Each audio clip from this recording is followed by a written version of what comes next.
Damos gracias nuevamente al Señor por poder adorarle, y ahora lo vamos a hacer con la exposición y con la audición de su palabra.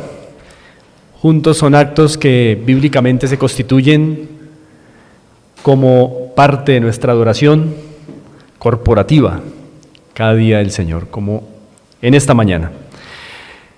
Vamos a encomendarnos a Él, hermanos, ya que no somos suficientes, somos débiles, frágiles, pero en Él somos fuertes, como entonábamos. Así como están sentados, hermanos, oremos al Señor. Dios bueno, una vez más nos dirigimos delante de ti, reconociendo que tu palabra es viva y eficaz. No las palabras de hombre alguno, no las mías, pero las tuyas que están aquí, Señor, consignadas, escritas, ellas, Señor, inspiradas, son vivas y eficaces.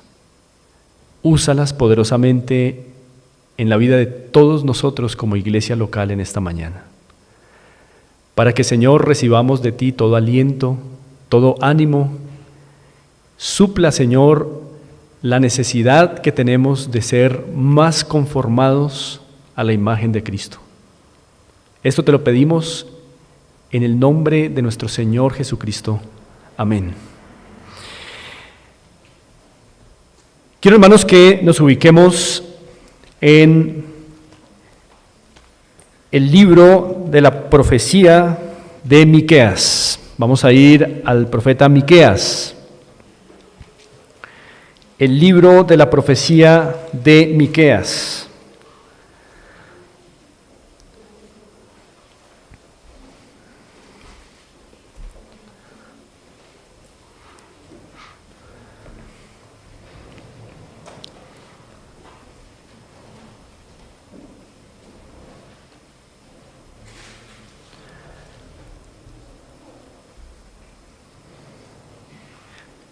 Pocas veces viene uno por aquí a enseñar, pero recordemos que toda la palabra es útil, inspirada por Dios. Hermanos, debido a que hay un verso en particular en Miqueas que quiero usar en esta mañana para la exposición de la palabra, me es necesario que me sigan. Voy a contextualizar algunas cosas antes de entrar a ese pasaje para que podamos tener alguna noción muy general, muy breve, una noción sucinta de lo que está ocurriendo, para que después encaje en esa contextualización el versículo que quiero compartirles en esta mañana. Lo primero que es evidente es que el autor de esta profecía es Miqueas. Su nombre significa ¿quién es como Jehová? ¿Quién es como Dios? Hay algo curioso entre los profetas, y es que, tal vez no en todos los casos, pero en varios casos, siempre el nombre del profeta sale aludido de alguna manera en su profecía. En el caso de Miqueas, que significa ¿quién es como Jehová? Miren Miqueas capítulo 7 y veamos el verso 18. Voy a pedirles el favor que con mucha paciencia al principio, en esta introducción, me acompañen a varios pasajes, porque quiero contextualizar la profecía de Miqueas para poder encajar adecuadamente el texto que quiero compartirles. En Miqueas 7:18, noten la pregunta que se hace. ¿Qué Dios como tú? Ahí está el nombre de Miqueas. Y suele pasar esto en las profecías, en los mensajes proféticos. El nombre del profeta generalmente está aludido en alguna parte de la profecía con el propósito de dar mayor relevancia al mensaje que el profeta está entregando. Hermanos, Miqueas es un profeta cuya profecía fue dada en el siglo VIII antes de Cristo. Siglo VIII, ¿qué quiere decir eso? Que la nación de Israel ya estaba dividida estaba pasando por una situación crítica por causa de la división que habían experimentado. Recordemos, Reino del Norte, Israel con capital en Samaria, Reino del Sur, Judá con capital en Jerusalén. Esta división nos habla de una época de crisis. Allí donde hay división siempre hay crisis. Así que el profeta Miqueas está hablando en una época de crisis para la nación de Israel. Ahora, quiero que miremos también algunas situaciones particulares del profeta en cuanto a su profecía. A él lo intentaron silenciar. Vamos a mirar Miqueas capítulo 2, versículo 6. Miqueas capítulo 2, verso 6. Dice así este verso: no profeticéis, dicen a los que profetizan, no les profeticen porque no les alcanzará vergüenza. Esta es una mención dentro de la profecía que implica que este profeta intentó ser silenciado. Es como para que veamos en esta introducción algunos detalles importantes que nos ayudan a entender lo difícil que ciertamente era profetizar en tiempos de la división de Israel, en el norte y en el sur. Pero también hay un dato importante, y es que aún así, frente a la oposición, esta profecía fue usada por el Señor para traer algo de avivamiento en la época en la que el profeta profetizó. Ustedes miran en el verso 1 del capítulo 1 y se nos da la fecha aproximada en que el profeta profetizó. Se nos dice que él lo hizo en los días de ¿qué reyes? 3 reyes: Jotam, Acaz y Ezequías, siglo VIII antes de Cristo. Ahora quiero que miren Jeremías conmigo. Como les dije, hermanos, estamos haciendo una introducción, contextualizando esta profecía para que ustedes y yo podamos sacarle el mejor provecho al pasaje que voy a usar para el sermón de esta mañana. Vamos a ir a Jeremías y nos ubicamos en el capítulo 26.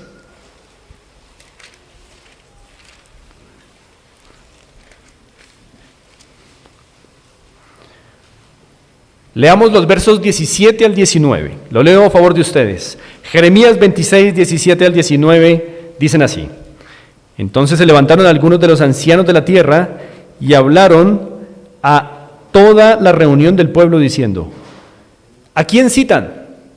A Miqueas. Miqueas de Moreset profetizó en tiempo de Ezequías, rey de Judá, y habló a todo el pueblo de Judá diciendo: así ha dicho Jehová de los ejércitos: Sión será arada como campo, y Jerusalén vendrá a ser montones de ruinas, y el monte de la casa como cumbres de bosque.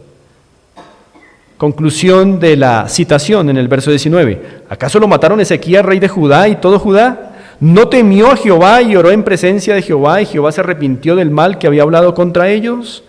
¿Haremos pues nosotros tan gran mal contra nuestras almas? Lo que estas personas están haciendo al citar a Miqueas es recordar que en el tiempo de Ezequías, la profecía de Miqueas fue usada por Dios para traer arrepentimiento al rey y al pueblo. Así que nos vamos dando cuenta, hermanos, en el contexto acerca de la profecía de este profeta, que tuvo oposición, pero que fue una profecía que el Señor, en su momento, por lo menos bajo el reinado de Ezequías, el Señor usó para traer avivamiento. Un avivamiento que siglos después es recordado en una época de crisis para Judá, con el propósito de decir: hagamos lo mismo que hicieron aquellos que se arrepintieron bajo la profecía de Miqueas. Así que estamos contextualizando esto. Volvemos a Miqueas, hermanos. Volvemos al profeta Miqueas y seguimos contextualizando antes de comenzar con el pasaje cuyo propósito es exponer en esta mañana. En el siglo VIII es importante tener en cuenta que el poder mundial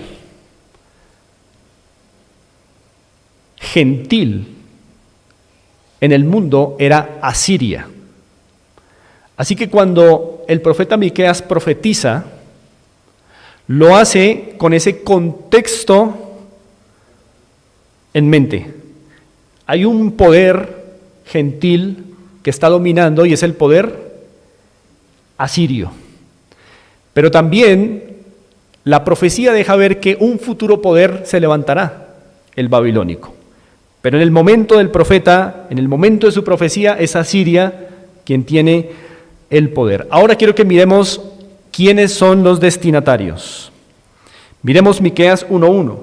Los destinatarios de esta profecía se revelan en el versículo 1. Muy atentos, hermanos. Palabra de Jehová que vino a Miqueas de Moreset en días de Jotam, Acaz y Ezequías, reyes de Judá. Lo que vio sobre Samaria, que es capital del reino del norte, y Jerusalén, que fue capital del reino del sur. Así que esta profecía va a hablar tanto al reino del norte como al reino del sur. Miremos también el verso 5 del mismo capítulo. Todo esto por la rebelión de Jacob y por los pecados de la casa de Israel. ¿Cuál es la rebelión de Jacob? ¿No es Samaria? ¿Y cuáles son los lugares altos de Judá? ¿No es Jerusalén? Noten entonces que el profeta se va a dirigir tanto al norte como al sur, aunque esta profecía mayoritariamente está siendo dirigida al sur. No obstante, van a haber referencias tanto al norte como al sur. Hermanos, teniendo claro esto, quiero que podamos apreciar, para terminar esta contextualización, que los profetas generalmente dieron sus mensajes, generalmente todos los profetas dieron sus mensajes alrededor de 4 ejes. Esto es importante para entender el mensaje profético, allí donde sea que vayamos. Los profetas dieron sus mensajes alrededor de 4 ejes. Ustedes podrán identificar esto en cualquier profeta. Primero, podemos ver siempre que denuncian el pecado de parte de Dios. Primer eje. Segundo eje, podemos ver que siempre llaman al arrepentimiento frente a ese pecado. Tercero, podemos ver que siempre anuncian juicios venideros si no hay arrepentimiento, juicios de parte de Dios. Cuarto eje, siempre sus profecías también constituyen mensajes de esperanza para el pueblo. 4 ejes: denunciar pecado, llamar al arrepentimiento, advertir juicio y un mensaje de esperanza para el pueblo. Y generalmente este último eje, pues es allí donde nos vamos a concentrar en la enseñanza de hoy, implica la promesa del Señor Jesucristo. Como si se tratara de que siempre el pueblo de Dios entendiera que no hay esperanza fuera de el Señor Jesucristo. Quiero que miremos cómo Miqueas denuncia el pecado, por ejemplo. Miren ustedes conmigo algunos pasajes de cómo Miqueas maneja el primer eje, cómo denuncia el pecado. Y quiero que noten cómo los pecados que Miqueas denuncia en Israel, en el norte y en Judá, se parecen mucho a lo que es Colombia hoy. Por ejemplo, Miqueas 2, 1 y 2. Miremos cómo él maneja ese primer eje, la denuncia de pecados por parte de Dios. Dice Miqueas 2, 1 y 2. Ay de los que en sus camas piensan iniquidad y maquinan el mal, y cuando llega la mañana lo ejecutan, porque tienen en su mano el poder. Codician las heredades y las roban, y casas y las toman, oprimen al hombre y a su casa, al hombre y a su heredad. Ustedes tal vez pensarán, bueno, Miqueas está denunciando un pecado como el que hoy podemos ver de la inseguridad, ¿cierto? Pero algo en el verso 1 nos deja ver que este tipo de robos y de rapiña no eran de hombres comunes, sino al final dice, porque tienen en su mano, ¿qué? El poder. Se está refiriendo a la rapiña que venía del gobierno de la élite, impresionante, de la corrupción en las altas esferas. Tienen el poder para hacerlo. Miqueas está denunciando la corrupción que venía desde las altas esferas religiosas y políticas de la nación. Una denuncia muy precisa y adecuada en nuestros tiempos también. Miren Miqueas 3, versos 1 al 3. Dije, oíd ahora, príncipes de Jacob y jefes de la casa de Israel, ¿no concierne a vosotros saber lo que es justo? Vosotros que aborrecéis lo bueno y amáis lo malo, que les quitáis su piel y su carne sobre los huesos, que coméis asimismo la carne de mi pueblo, y les desolláis su piel de sobre ellos, y les quebrantáis los huesos, y los rompéis como para el caldero y como carnes en olla. ¿Qué tal esa expresión tan fuerte denunciando el pecado en las altas esferas? Contra el pueblo, contra las ovejas. Son términos fuertes, ¿verdad? Versículo 11 del mismo capítulo dice, sus jefes juzgan por soborno. ¿No es un reflejo de nuestra sociedad colombiana?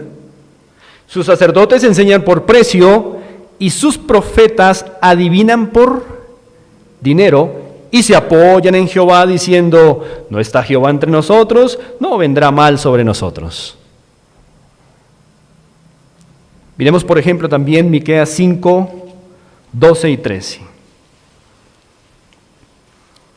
Miqueas 5, 12 y 13 dice, asimismo destruiré de tu mano las hechicerías y no se hallarán en ti agoreros, y haré destruir tus esculturas y tus imágenes de en medio de ti y nunca más te inclinarás a la obra de tus manos. Otro problema era la hechicería y la idolatría. Interesantemente, el profeta parece clasificar los males sociales de su tiempo y asocia la hechicería con la idolatría. Siempre la idolatría y la hechicería van a estar muy relacionados, ¿no? Otro ejemplo, no podemos verlos todos, estamos apenas contextualizando, estamos haciendo una introducción, hermanos, para empaparnos de este profeta. Miren Miqueas 6, 11 y 12. Dice así, daré por inocente al que tiene balanza falsa y bolsa de pesas engañosas. Sus ricos se colmaron de rapiña y sus moradores hablaron mentira y su lengua es engañosa en su boca. Es decir, que el comercio estaba depravado. También, ¿notan cómo los diferentes aspectos de la vida social van siendo tocados por Miqueas? Este es un profeta social, podríamos decirlo. Va enfocado a los males sociales y nos va diciendo también que parte de este mal, parte, no todo, pero parte de este mal viene de las altas esferas, pero que también todos están corrompidos. Por eso algunos han dicho que Miqueas tiene un mensaje apropiado para nuestra Colombia actual. Creo que es cierto.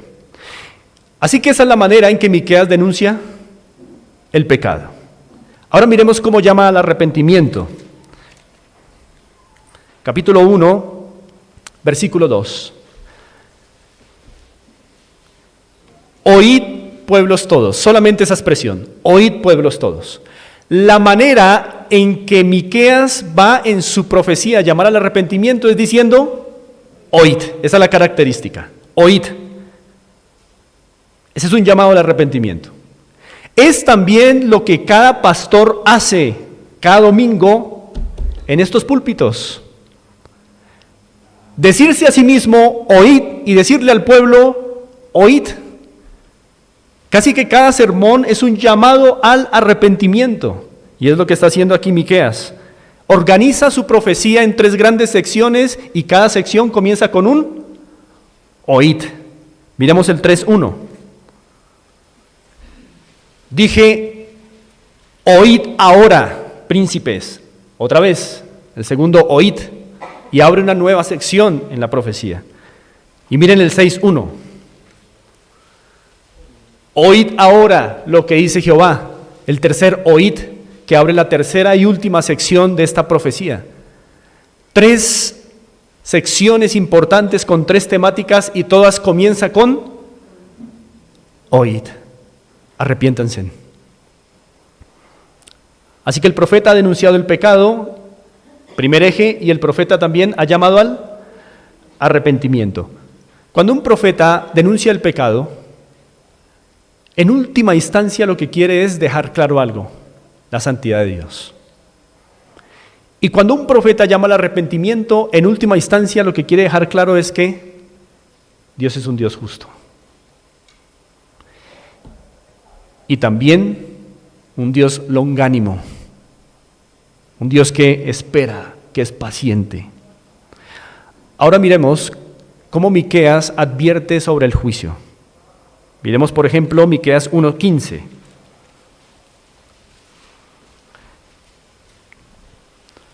Aún os traeré nuevo poseedor, oh moradores de Maresa, la flor de Israel huirá hasta Adulam. Esa es una manera en que el profeta ha dicho: si ustedes no se arrepienten, un conquistador vendrá, se apoderará de ustedes y ustedes huirán. Se está refiriendo ciertamente a lo que ocurrió en la historia, que Asiria vino y deportó al reino del norte, y que más adelante haría también Babilonia con el reino del sur. Tristemente, estos juicios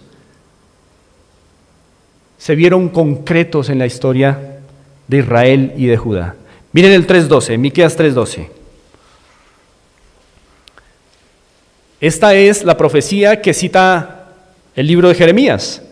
Por tanto, a causa de vosotros, Sión será arada como campo y Jerusalén vendrá a ser montones de ruinas y el monte de la casa como cumbres de bosque. Entonces notamos, hermanos, cómo también el profeta no solo denuncia el pecado, no solo llama al arrepentimiento, sino que también anuncia juicio.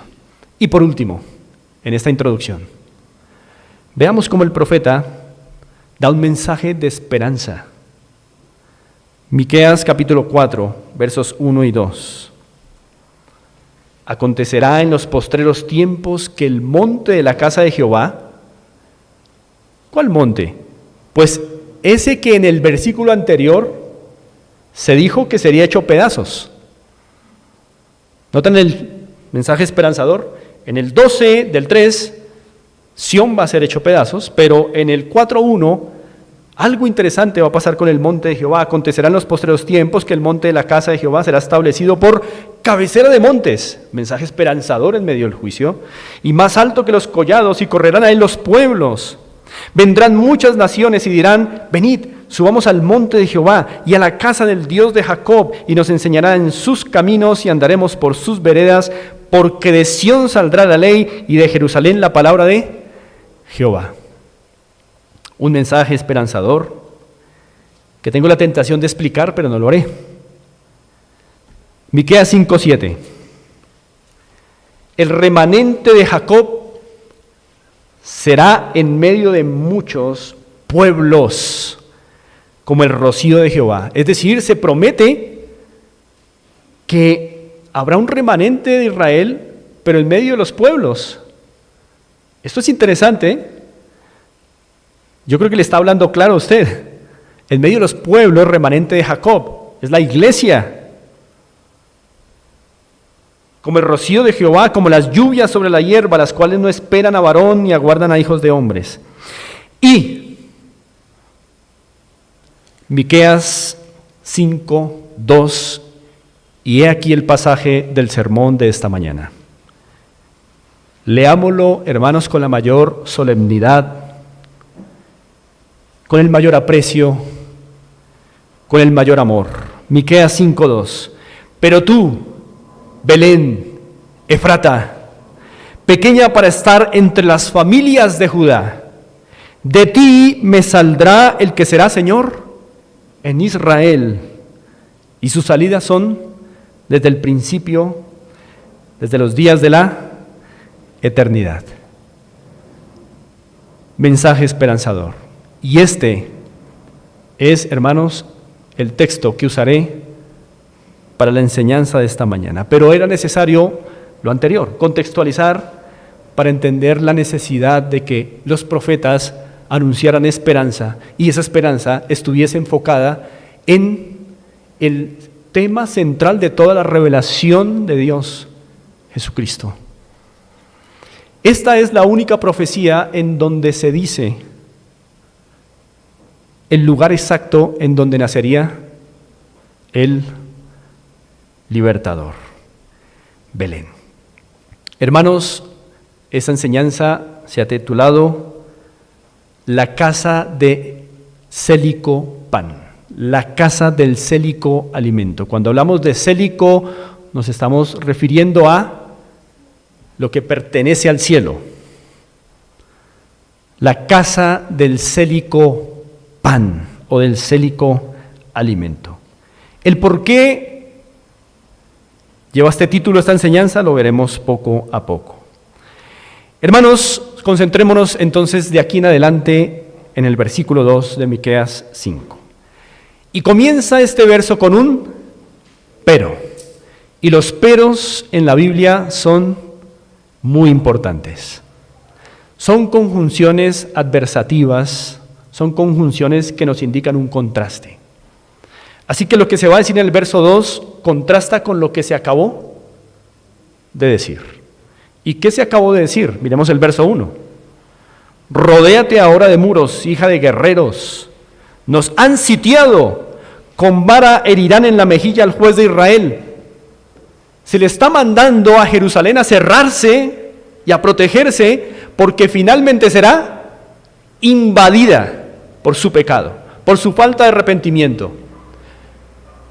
Pero vamos, hermanos, Jerusalén es en este momento una capital importante. Es el centro religioso. Es donde está la crema innata de la sociedad israelita. Pero Belén, en cambio,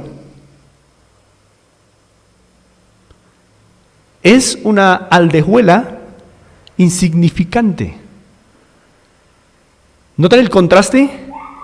El pero es entre una gran ciudad en desgracia y una villa insignificante con la gracia de Dios. Jerusalén, en donde está la crema innata de la sociedad, en desgracia, y Belén, una villa insignificante, pero con la gracia de Dios. Hermanos, ese contraste es importante. A lo largo de esta enseñanza, este contraste es importante. Pero tú, Belén, Efrata. Hermanos, Belén en la historia no era nada. Hoy Belén es algo, pero en la historia Belén no era nada.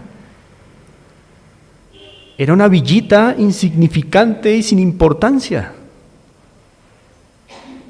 De hecho, en textos antiguos, la referencia a Belén era una aldehuela. Si ustedes en el himnario Gloria buscan el himno 116, ese himno, que es conocido, especialmente en épocas como esta, se llama Oh Pueblecito de Belén. Pero ese no es el nombre original de ese himno. Ustedes busquen el nombre original de ese himno y es Oh Aldehuela de Belén. El himno original tenía ese texto y la razón por la cual el compositor del himno 116 originalmente lo llamó aldehuela es porque en los escritos antiguos así aparecía.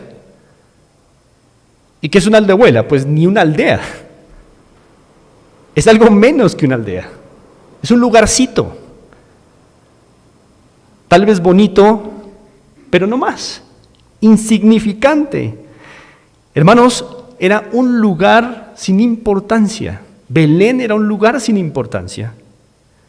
De hecho, el verso 2 lo refiere.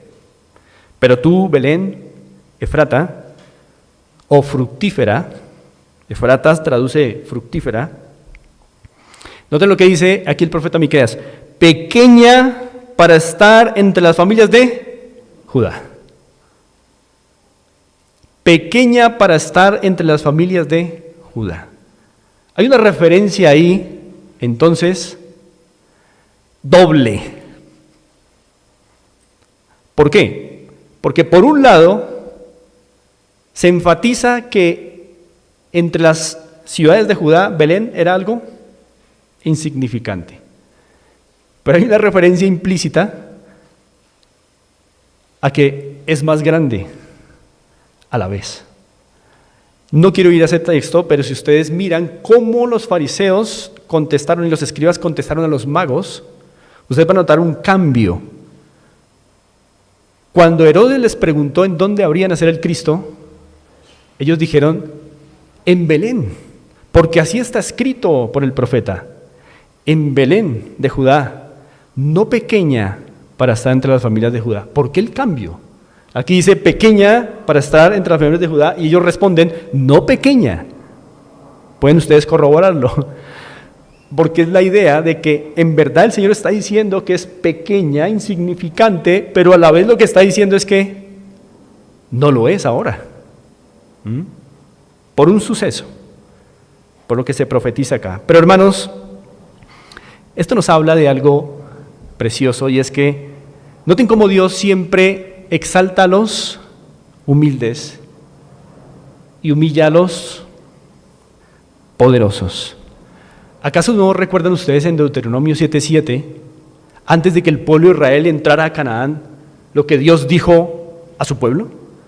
Le dijo, no vayan a pensar que los estoy metiendo en la tierra de Canaán porque ustedes sean un pueblo grande y fuerte, porque erais el más insignificante de todos los pueblos. Y eso es Belén en esta profecía. Insignificante frente a la poderosa Jerusalén. Insignificante frente a la Jerusalén que era el lugar de la crema innata de la sociedad israelita. Pero Belén, oh aldehuela de Belén, una villita sin importancia, insignificante, pero Dios se place en exaltar a los humildes y colocar sus grandes dones en lo insignificante, colocar su evangelio en vasos de barro, en aldehuelas como Belén, en aldehuelas como usted y como yo. Lo que quiero entonces, hermanos, a la luz de este importante contraste, es que veamos, de manera muy resumida, hermanos, muy sucinta, qué hechos nos empiezan a mostrar en la historia que Belén, esa insignificante aldehuela, estaba en el plan de Dios, hecha para ser exaltada. Vamos a mirar algunos hechos. Uno primero que quisiera revisar con ustedes está en Génesis 35. Vamos a Génesis capítulo 35.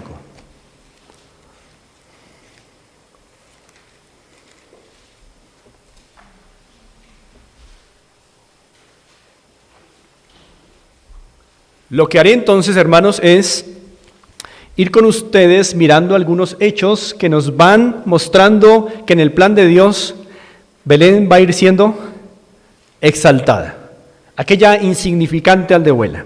Génesis capítulo 35. Vamos a mirar los versos 16 en adelante. Hay un suceso allí, la muerte de Raquel, esposa de Jacob. Dice así el verso 16. Después partieron de Betel y había aún como media legua de tierra para llegar a Efrata. Efrata, fructífera, ¿no? Belén. Cuando dio a luz Raquel y hubo trabajo en su parto, fue luchado. Verso 17. Y aconteció, como había trabajo en su parto, que le dijo la partera, no temas, que también tendrás este hijo. Y aconteció que al salírsele el alma, pues murió, llamó su nombre, es decir, Raquel alcanzó a darle nombre a su hijo. Lo llamó ¿cómo? Benoni, pero su padre lo llamó Benjamín. Ella lo llamó Benoni, él Benjamín. Así murió Raquel y fue sepultada en el camino de Efrata, la cual es Belén. Belén entonces empieza a ser importante en la historia y algunos hechos como este nos dejan ver su importancia. Hay quienes creen, hermanos, que este es un acto profético de lo que iba a ocurrir en Belén. Por eso los traigo a este pasaje. Pues juzguen ustedes. Pero es muy diciente que Benoni signifique hijo de mi dolor, hijo de mi aflicción, y que Benjamín signifique hijo de mi diestra, hijo de mi poder. ¿Por qué dos nombres tan diferentes para el mismo? Es diciente, pero es diciente porque cuando vamos a ver el Nuevo Testamento y vemos lo que ocurre en Belén con respecto a Cristo Jesús, dos cosas se dicen de él, tanto Benoni como Benjamín, se dicen de Cristo. Cuando Simeón en el templo ve a María y a José traer el niño para su circuncisión, recordarán ustedes que Simeón al final de lo que le estaba diciendo a María le dice, y una misma espada traspasará tu alma. Allí le está diciendo, este hijo será hijo de dolor para ti. Hijo de tu dolor. Pero luego, el Padre de Jesucristo me refiero, no le dice a él hijo de dolor. Lo llama a estar a su diestra, hijo de mi diestra. ¿Notan? Benoni y Benjamín. Así que hay quienes ven que lo que sucedió en Belén realmente se aplica al Salvador, proféticamente hablando. Allí en Belén nació el que sería Benoni para María. Y recuerden que fue su mamá la que le colocó Benoni, ¿verdad? Y para María, Cristo fue Benoni, hijo de mi dolor. Mas para Dios, su Padre, el hijo de su diestra, de su poder. Juzguen ustedes, hermanos, pero Belén empieza a ser importante con este tipo de referencias interesantes. Ahora, la segunda referencia que nos muestra que Dios en su plan va exaltando a Belén es que allí nació el rey David. Ahora, ese no es el hecho que hace grande a Belén. El hecho es que ese rey que nació en Belén, el rey David, recibió una promesa, que de su descendencia, de su linaje, se levantaría uno que permanecería eternamente en su trono, Cristo Jesús. ¿No fue ese el mensaje que le dio Gabriel a María? De la descendencia de David. Hechos relevantes. Ahora, también hay un hecho etimológico importante. Belén. La palabra Belén es una transliteración al castellano del hebreo Bet-Lehem. Bet-Lehem. Belén, Bet-Lehem. Bet, casa, Lehem, del pan. Ahora, hermanos, yo sé que ustedes no creen en las casualidades, ¿verdad? Ni siquiera los impíos creen en las casualidades. Ustedes escuchan a los no creyentes diciendo por ahí, esto debía ocurrir, esto estaba escrito. Pero ellos no entienden por qué. Solamente que expresan una noción fundamental en el ser humano, y es que alguien está conduciendo todos los asuntos de la humanidad. Pero ustedes y yo sabemos que Dios en su soberanía no improvisa y para Él no hay accidentes. ¿Cómo es, hermanos, que preciso una aldehuela llamada la casa del pan vaya a ser la casa del Celicopán? Y por dos razones importantes, Cristo es el pan del cielo, o el Celicopán, o el celicoalimento. Hay dos razones en las Escrituras que nos explican por qué Cristo es el pan del cielo. Primera, porque Él mismo dijo que Él era el verdadero pan del cielo, comparándose o más bien siendo el antitipo o el cumplimiento de lo que ocurrió en el desierto cuando Dios dio el maná ¿de dónde? Del cielo. Y Jesús dijo, no os dio Moisés el pan del cielo, mas mi Padre os da el verdadero pan del cielo. Yo soy el pan que descendió del cielo para la vida del mundo. Nació en un lugar llamado la casa del pan. Hermanos, esto no es casualidad. Eso está arreglado para que ustedes y yo veamos la magnitud del plan redentor de Dios con todos sus adornos magníficos. El pan del cielo nacería en un lugar llamado la casa del pan. Betlehem. Pero también recordarán ustedes, hermanos, no solo que Jesús mismo dijo que era el pan del cielo, sino que de entre las 7 fiestas que celebraba Israel, vamos a recordarlas: Pascua, primicias, los panes sin levadura, Pentecostés, trompetas, expiación y tabernáculos. De las 7 fiestas que sabemos, hermanos, ya por lo que hemos estudiado, todas las cumple Cristo. La segunda,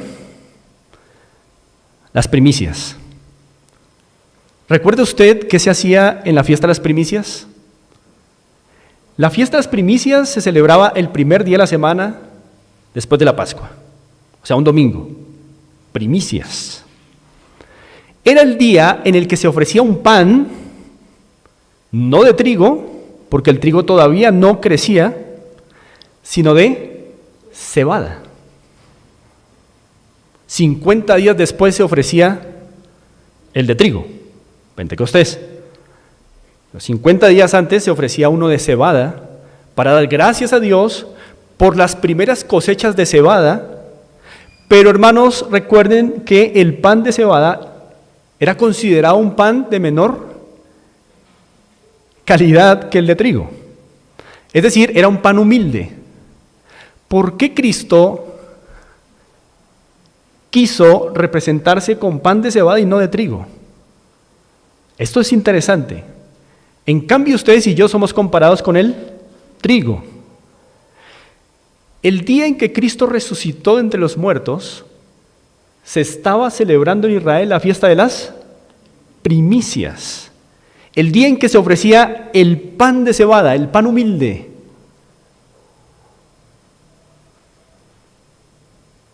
Y luego ustedes van a 1 Corintios 15 y Pablo dice, pero cada uno en su orden, hablando de la resurrección. Primero Cristo, las primicias. Así que la conexión es clara, hermanos. Cristo es el pan de primicias, dando a entender, es el primero de la resurrección. En su humildad entregó su vida. Pero Cristo también es el maná que viene del cielo.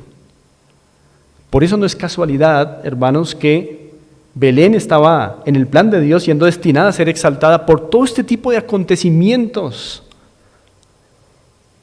importantes. Cristo es el maná del cielo, Cristo es el pan humilde de las primicias. Último hecho histórico de Belén: la Pascua. La Pascua y Belén tienen mucho que ver, a pesar de que la Pascua se celebraba ¿dónde? En Jerusalén. Era una de las fiestas de obligatoria asistencia al templo. En Jerusalén se celebra la Pascua. ¿Qué tiene que ver la Pascua con Belén? Que quedaba a 10 kilómetros al sur de Jerusalén.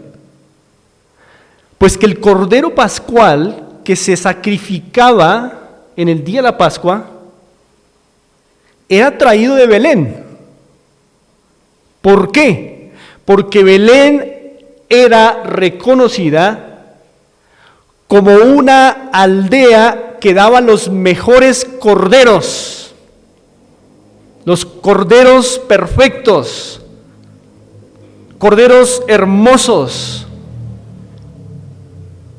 Y se nos dice en la historia que días antes de la Pascua el sacerdote salía por la puerta norte de Jerusalén, se devolvía hacia el sur, en una procesión con levitas a Belén. Llegaban a Belén y eran felices al ver los corderos tan hermosos, escogían uno y se devolvían en procesión. 10 kilómetros. Entraban por la puerta norte de Jerusalén y cuando entraban por la puerta norte de Jerusalén, el sacerdote se colocaba el cordero perfecto de Belén aquí y había toda una procesión victoriosa a la entrada diciendo: hemos hallado al cordero. Hay quienes dicen que probablemente esto ocurrió un domingo, mientras llegaba el jueves. Eran 4 días de inspección del cordero. ¿Recuerdan? En el día de este mes, tómese cada uno un cordero y sacrifíquenlo entre el 14 y el 15. Así que pudo haber coincidido la entrada triunfal de Cristo Jesús con la entrada triunfal del sacerdote y los levitas. Los unos diciendo: hemos hallado el Cordero perfecto, y Cristo entrando. Yo creo que eso es posible. Hermanos, por eso Belén era tan importante en la historia. Pero era una aldehuela insignificante. Así que, amados, lo que cambió la historia de Belén fue Cristo, el pan del cielo que nacería allí. Quita a Cristo y Belén sigue siendo una aldehuela insignificante. Quita a Cristo de tu vida, sigue siendo un insignificante.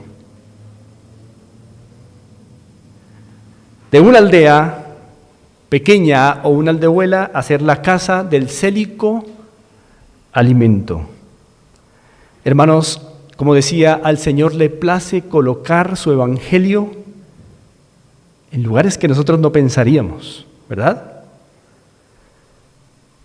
Le place colocar su evangelio en vasos de barro o en aldehuelas como Belén. ¿Por qué? Para que el poder no sea en nosotros, sino que toda gloria sea de Él. En un sentido, tú y yo somos como Belén. Somos aldehuelas insignificantes, en donde sin embargo Dios quiso que Cristo naciera, porque Cristo, su vida ha nacido en cada uno de nosotros. Pero ¿qué éramos nosotros, hermanos? ¿Éramos Jerusalén? ¿Éramos Roma? Aldehuelas insignificantes, camino al infierno, a destrucción eterna. Y de repente el Señor mostró que tenía un plan eterno y un día nos llamó y Cristo, su vida, nació en esta insignificante aldehuela. El Señor hubiera podido hacer nacer a su Hijo en Roma, capital poderosa del imperio, en Jerusalén, capital de la crema innata de la sociedad israelita, pero no, escogió una aldehuela. Una importante pregunta es: ¿cómo nos sentimos hoy? ¿Como una Roma imperial? ¿Qué ven otros de nosotros? ¿Ven una aldehuela insignificante, vigorizada por Cristo? ¿O ven una Roma imperial? ¿Cómo nos ven los demás? ¿O nos ven como una Jerusalén religiosa, de la crema innata de la sociedad? ¿O nos ven como una Belén insignificante que lo único que brilla en ella es Cristo? Una de las 3 cosas seremos. Ahora quiero que veamos, para culminar, hermanos, ahí en Miqueas, ¿qué se dice de este célico pan? Es decir, de nuestro Señor amado y Salvador Jesucristo. ¿Qué se dice de este célico pan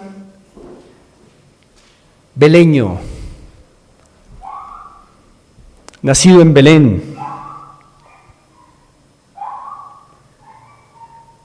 Hay tres cosas que se dicen de este célico alimento aquí. Vamos a revisarlas rápido.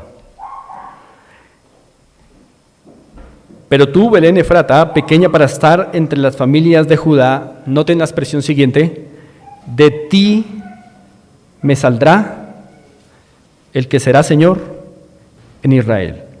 Quiero que consideremos primero que todo ese de ti me saldrá. Y yo, hermanos, quiero sugerir que lo primero que este texto nos está diciendo de ese célico pan que nacería en Belén es que Belén sería la casa del Hijo de Dios. Belén sería la casa del Hijo de Dios. Claramente no vemos ahí la expresión Hijo de Dios, pero si miramos un poco detenidamente, sí lo vemos.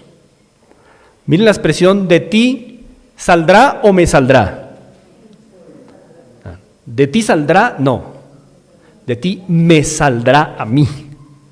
Es decir, que Belén no produce al Salvador. Belén no produce al Señor de Israel. ¿Quién lo produce? Me saldrá el Padre. Esto nos habla de procedencia. ¿De dónde procede el Señor de Israel? No de Belén, nacerá ahí. ¿Pero de dónde procede? De Dios, porque Dios está diciendo: de ti me saldrá, a mí me saldrá. Y hermanos, eso es un hecho importante. El asunto de la procedencia. Cristo procede del Padre. El Señor de Israel es el Hijo de Dios que procede del Padre. Procedencia, me saldrá. Otra cosa sería que la profecía dijera: de ti saldrá. Como que allá va a haber algún hombre, algún mortal que nacerá y será dotado de mi gracia, pero no más. No, me saldrá. Y eso nos dice, hermanos, que el que nacerá en Belén, el prometido que nacería allí, procede de su misma naturaleza. Me saldrá. Es decir, que este que nacerá sería de la misma naturaleza del Padre. Y afortunadamente me alegra llegar a este punto, porque antiguamente hubo una herejía en la iglesia primitiva, o en la iglesia de los primeros siglos, llamada el adopcionismo. El adopcionismo enseñaba que Jesús era un hombre común y corriente, un beleño común y corriente, un aldeano, sin naturaleza divina, un hombre común, que creció muy buena gente, muy piadoso, y que con el tiempo, es decir, en el día del bautismo, el Señor lo dotó con cierta gracia, adoptándolo como hijo. Adopcionismo. Eso no es lo que está diciendo esta profecía. Lo que está diciendo esta profecía es que nacerá en Belén, pero me saldrá. Es decir, no será cualquier beleño. Nacerá allí, pero procederá de mí, de mi misma naturaleza. Así que Belén sería la casa del Hijo de Dios. ¡Qué privilegio para esta aldehuela! No sería un hombre cualquiera y no saldría a hacer su propia voluntad, porque procedería de procedencia. Un hijo de la naturaleza del Padre, obedeciendo a su Padre. Así que, hermanos, la procedencia del Hijo nos habla de que esta procedencia era importante para que este Hijo, este Señor de Israel, fuera pan del cielo para la vida de los hombres. Si este Señor de Israel no procede de Dios mismo, no podría ser pan para los hombres. No sería un pan célico. No sería un alimento para la vida de los hombres. Pero al proceder del Padre se nos está diciendo que esa característica es crucial para que este célico pan fuera para la vida de los hombres. Si no es hijo de Dios, no podría ser para la vida de los hombres. Por eso, me saldrá. Ahora miremos la segunda expresión, lo que sigue. De ti me saldrá el que será Señor en Israel. Así que Belén no sería solamente la casa del Hijo de Dios, sino que sería la casa del Señor de Israel. Hermanos, en la segunda mitad, en la última mitad del siglo XX, se empezó a suscitar en el mundo teológico, en el mundo de las iglesias, en el ámbito evangélico, una discusión por cierta doctrina que salió de cierta famosa universidad en Texas. Y esta doctrina empezó, como dice Pablo, a correr como gangrena en el ámbito evangélico en muchos países. Yo la escuché por primera vez en el año 2000. Se decía que las personas en la iglesia, los creyentes, podían recibir al Señor Jesucristo como Salvador, pero no como Señor. Es decir, a veces las personas primero reciben a Cristo como su Salvador, pero que se tardan en recibirlo como Señor. O sea, la famosa doctrina del creyente carnal, ¿verdad? Creyentes, entre comillas, que dicen, Cristo es mi Salvador. Bueno, no es mi Señor, pero es mi Salvador. Y vamos, hermanos, que esta doctrina cogió fuerza en muchas iglesias y hasta el día de hoy todavía se cree en muchas iglesias que hay creyentes que pueden recibir al Señor como su Salvador, pero que se tardarán algunos añitos en recibirlo como su Señor. Y todo porque una universidad famosa en Texas dijo que así era. Antes no se creía eso, pero lo dijo. Y entonces todos empezamos a escuchar que habían creyentes que llevan 5 años con una vida perversa. No, pero están dentro de la iglesia, son creyentes. Ya creyeron en Jesús como un Salvador, pero les falta recibirlo como su Señor. ¿Qué daño ha hecho esto a las iglesias? Y qué bueno que llegamos a esta profecía. Porque lo que el profeta tiene en mente, inspirado por Dios, es que el que nacerá, nace siendo Señor. Señor en Israel, señorío, gobernante, poderoso, autoridad. Y por eso vemos, hermanos, que es imposible, hablando bíblicamente, recibir a Cristo como Salvador y no como Señor. De hecho, Cristo enseñó esto. Ustedes van a Mateo 11 y recuerdan cuando Cristo prometió reposo a los cansados. Venid a mí, todos los que estáis trabajados y cargados, y yo os haré descansar. Magnífico texto, ¿no? Pero lo dañino es que siempre lo leemos hasta ahí. A ver, leamos el otro versículo, o recordémoslo más bien. Llevad mi yugo sobre vosotros. ¿Cuál es el tipo de descanso que el Señor está ofreciendo? Uno con un yugo. ¿Cómo descansar debajo de un yugo? El Señor explicó. Es que mi yugo es fácil. Ligera es mi carga. Pero tienes que someterte a mi yugo. O no habrá descanso. Divide los dos versículos, sepáralos y vas a tener a gente con un Salvador sin que sea su Señor. Gente diciendo que Cristo es su Salvador, pero no están bajo su yugo. No fue ese el descanso que el Señor prometió. El Señor dijo, venid a mí todos los que estáis trabajados y cargados, y yo os haré descansar. Llevad mi yugo sobre vosotros. Ese yugo es el yugo del señorío. Es decir, vengan a mí, descansen, porque yo soy su Salvador y su Señor. Y cuando el Señor Jesús estaba hablando de el yugo sobre vosotros, estaba pensando en una imagen ciertamente de la agricultura.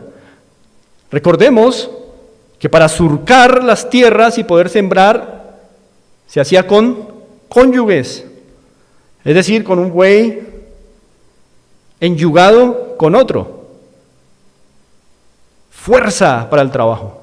Pero los dos bueyes no siempre estaban en las mismas condiciones. Siempre se colocaba un buey joven, inexperto, y lo metían bajo el yugo de un buey viejo y experto. El buey joven e inexperto no sigue una dirección, no está entrenado para ir a un cierto paso, así que podría causar estragos en la tierra. Por eso metían a un buey joven y lo enyugaban con un buey viejo y experto, para que el buey joven, así quisiera salirse, ya no podía porque tenía que yugo, y le tocaba ir al paso del buey fuerte y experto.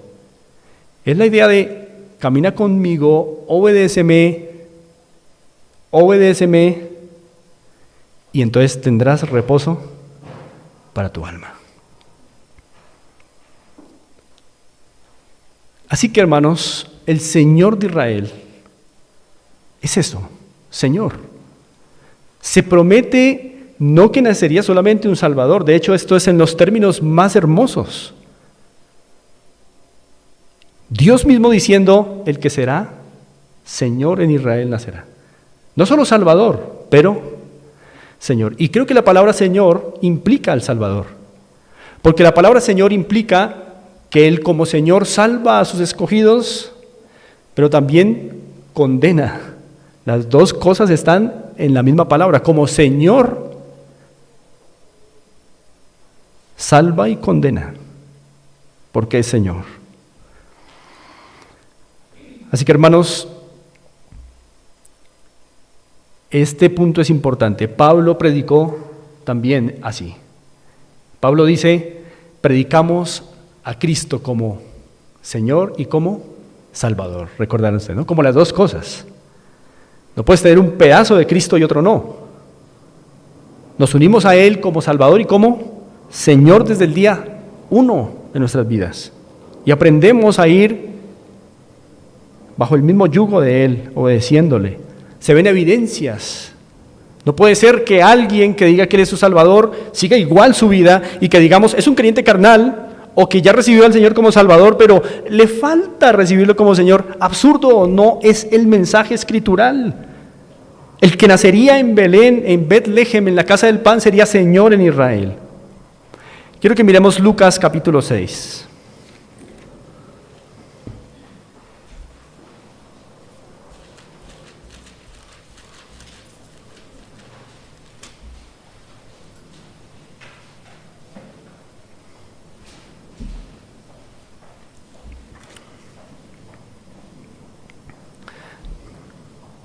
Lucas 6, 46 dice así: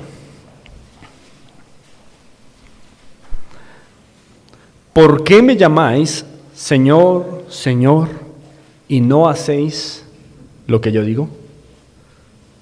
¿Cuál es la relación? Si soy tu Señor, entonces me obedeces.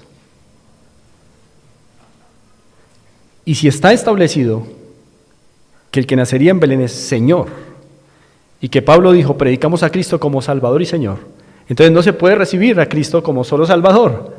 Y si no lo recibimos como solo Salvador, sino como lo que es, Señor, entonces verdaderamente nuestra vida evidenciará creciente obediencia al Señor. O si no, entonces hagámonos la pregunta, ¿por qué me llamáis Señor, Señor, y no hacéis lo que yo digo?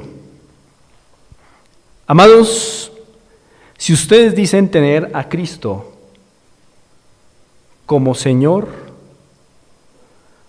entonces es porque están haciendo lo que Él manda. Si no, no es el que nació en Belén. Pero el que nació en Belén es Señor de su pueblo. Volvemos a Miqueas.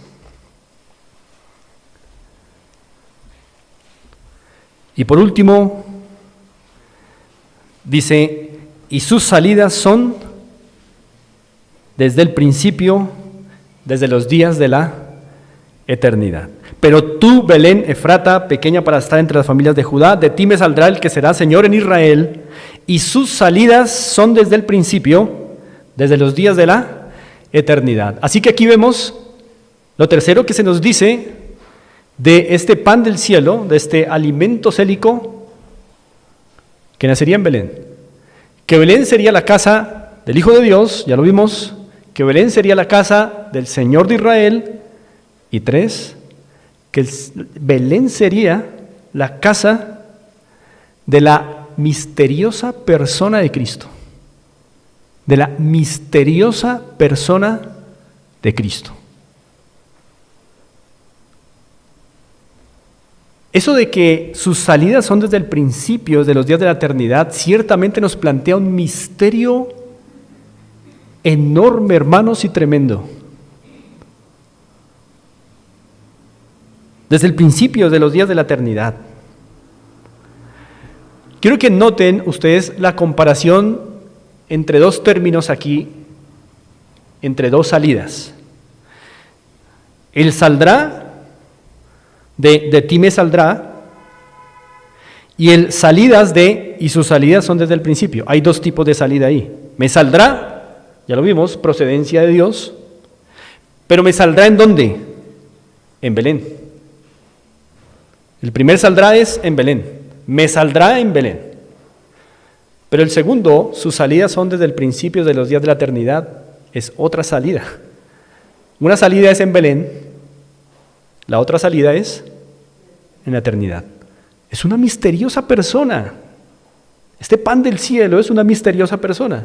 Va a salir en Belén, pero ya ha salido en la eternidad. ¿No? Es impresionante esta profecía. Nos habla de que Belén sería la casa de una misteriosa persona, de la misteriosa persona de Cristo. Saldrá en la historia, pero ya ha salido en la eternidad. ¿Cómo reconciliar esas dos cosas? Imposible, hermanos. Para su mente y la mía, imposible. Dos naturalezas en una persona, sin confundirse, sin separarse la una de la otra, es incomprensible para su mente y para la mía. Sale en Belén, pero ha salido en la eternidad. Por eso alguna vez le dijeron a Jesús, ¿no tienes tú ni 40 años y ya has visto a Abraham? Así que un día en Belén sería dado a luz un hijito, pero que ya era hijo del Padre eternamente. Un día en Belén la tierra vería por primera vez a Cristo, pero eternamente ya había sido visto. Un día él nacería en una aldehuela, pero ya vivía en un célico palacio. Un día nacería un ser humano, pero que ha sido, es y será Dios por los siglos de los siglos. Un día nacería un niñito que tendría que aprender a caminar, a comer, a hablar, pero que es el Dios omnisciente. Oh insondable misterio. ¿Cómo reconciliamos eso en nuestras mentes, hermanos? Solo lo creemos por fe.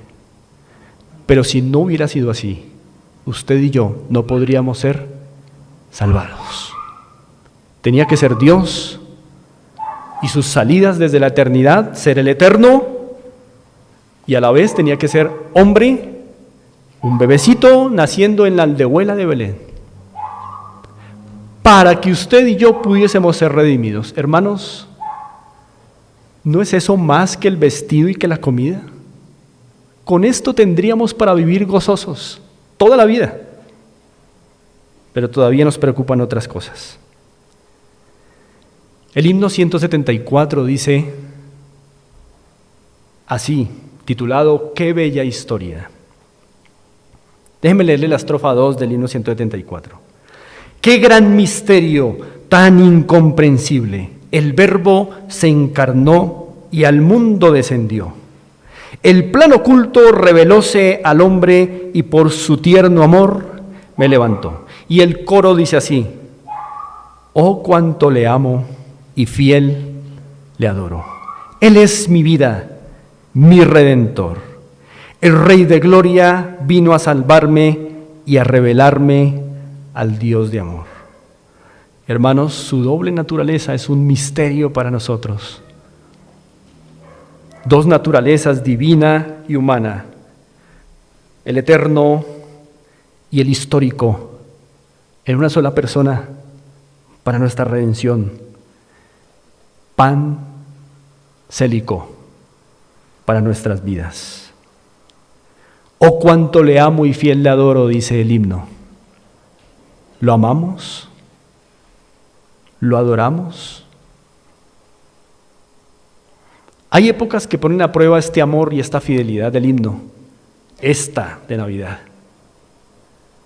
Esta nos arrebata la mente y las energías para las glotonerías, para las embriagueces y para los afanes de esta vida.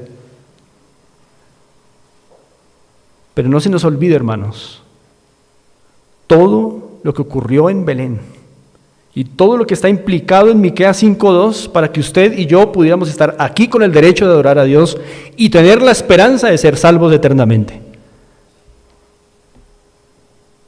Así que si esta época o cualquier otra nos alejan de la esperanza en Cristo, no cantemos y no le adoremos por la encarnación. No tenemos ese derecho. Pero si en verdad, hermanos, estamos agradecidos con Él por este magnífico hecho, pero tú, Belén Efrata, pequeña para estar entre las familias de Judá, de ti me saldrá el que será Señor en Israel, y sus salidas son desde el principio, desde los días de la eternidad. Entonces, hermanos, si estamos absortos con este misterioso Cristo que nos salvó, con toda libertad cantemos, adorémosle y recordemos esta hermosa encarnación. Hay un pasaje aquí en Miqueas que me gustaría que fuera nuestra conclusión de hoy. Miqueas 4:5.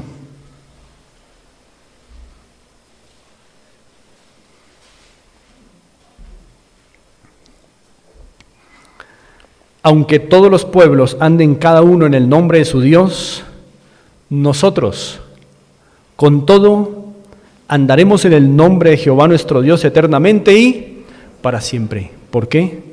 Porque nos fue dado un célico pan, nacido en Belén, para nuestra vida. Puesto de pie, hermanos,